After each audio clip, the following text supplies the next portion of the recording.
Hello students, उम्मीद है आप सभी घर में अच्छे होंगे और हमारे स्कूल वेबसाइट से हमारे असाइनमेंट्स डाउनलोड करके आप लोग स्टडी कर रहे होंगे। आज हम लोग क्लास 12 के हिंदी कबीर की साखी चैप्टर 1 का पढ़ने वाले हैं। तो क्लास स्टार्ट करने से पहले जो लोग नए हैं हमारे school YouTube channel DISP public school tutorial classes को सब्सक्राइब करें एंड बेल आइकन पर ऑल का बटन जरूर दबाएं।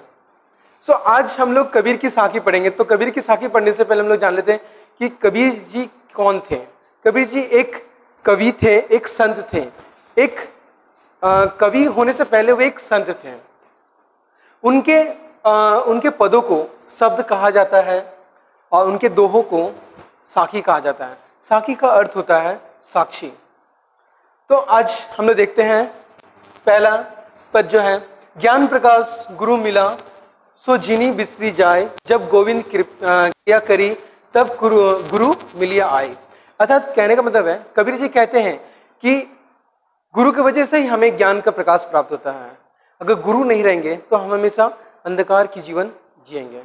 तो ऐसे गुरु जो हमें ज्ञान का प्रकाश देते हैं, जो हमें सही मार्ग दिखाते हैं, ऐसे गुरु से हमें कभी भी विमुख नहीं होना चाहिए, अर्थात उनसे कभी बिछड़ना नहीं चाहिए। और ऐसे गुरु की प्राप्ति हमें ईश्वर की कृपा से ही होती है। जब गोविंद क्रिया करी तब गुरु मिलिया आई। ओके, न गुरु मिलिया न शीश भया, लालच खेलिया डाव, दोनों बूढ़े धार में चढ़ी पाथर की नाव। कबीर इस जीवन की विडंबना को प्रस्तुत करते हुए कहते हैं कि हमें ना सही सद्गुरु की प्राप्ति हुई है और ना ही सद शिष्य की प्राप्ति हुई है, जो हमें सही ज्ञान दे सके और जो सही ज्ञान ले सके। क्योंकि दोनों ही अंधकार में डूबे हुए हैं, दोनों ही अंधकार रूपी नाव में चढ़े हुए हैं। तो कभी भी ये लोग जो है कभी भी नदी के इस पार से उस पार नहीं जा सकते हैं। कहने का मतलब क्या है, दोनों बूढ़े धार में चढ़ी पाथर की नाव। कहने का अर्थ है कि अगर हम लोग एक पत्थर की नाव से नदी के उस पार जाना चाहेंगे तो कभी भी हम लोग उस पार नहीं जा सकेंगे, यहाँ तक कि हम लोग नदी के बीच में ही जो है वो डूबकर मर जाएंगे। इसी तरह से अगर हमें सदगुरु की प्राप्ति नहीं होगी तो हमें सद्ज्ञान जो है वो प्राप्त नहीं होगा। जाका गुरु भी अंधला चेला खड़ा निरंद, अंध ही अंधा ठेले दोनों कुप पंडित। जाका गुरु भी अंधला चेला खड़ा निरंद। कबीर जी कहते हैं कि जिसका गुरु अंधा होता है, अर्थात जिसमें ज्ञान ना हो, उसका शिष्य भी अंधा होता है, अर्थात उसमें भी ज्ञान रूपी प्रकाश नहीं होता है। अब जब एक अंधा जब अपने मार्ग में आगे चलता है तो दूसरे अंधे को जो है वो ढकेलते हुए आगे बढ़ाता है। इसी तरह से एक गुरु जिसमें ज्ञान ना हो, वो कभी भी दूसरे किसी को ज्ञान दे नहीं सकता, अर्थात वो खुद अंधा है और दूसरों को भी जो है वो अंधा बनाता है। इसी तरह से अब एक अंधा अगर दूसरे अंधे को ठेलते हुए लेके जाएगा तो वो जो है वो खाई में ही गिरेगा, गड्ढे में ही जाके गिरेगा और दोनों का अंत हो जाएगा। इसी तरह से अगर एक अज्ञानी गुरु अगर मिलता है तो वो कभी भी एक शिष्य को सही ज्ञान नहीं दे सकता है, उसे अज्ञानी दे सकता है और दोनों जो है वो खाई में जाके, अंधकार रूपी खाई में जाके गिर जाते हैं। कबीर संगति साधु की कदे न निष्फल होई।